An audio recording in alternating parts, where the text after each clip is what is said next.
at the store called All About Baking with Chef Yu. We are here in preparation for the Chinese New Year. So she has prepared really exquisite Chinese recipes for you here today. So welcome, Chef Kathy Yu. Hi, Miss Dana. Hello.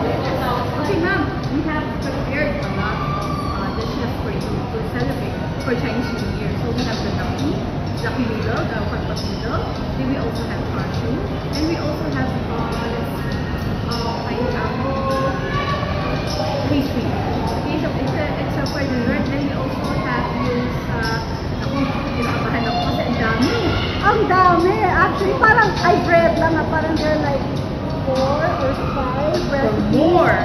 I know. So I'm excited kasi kumpleto itong afternoon natin. Kasi lahat tayo mag-celebrate before the Chinese New Year. So they can also replicate this at home, di ba? Yes, correct. So for the lucky 15 participants, please come and join us because we have a lot in store for you and even giveaways. Ayan, so matututo na ako ng Chinese cooking kasi chef, hindi talaga ako magaling pagdating sa Chinese cooking. Filipino, yes. So, ayan, finally, this is it. I will upgrade and level up my cooking skills. So, thank you for, being with us today and of course to Escaparate. Yes, Escaparate. It is. So, join us, okay? See you. Bye!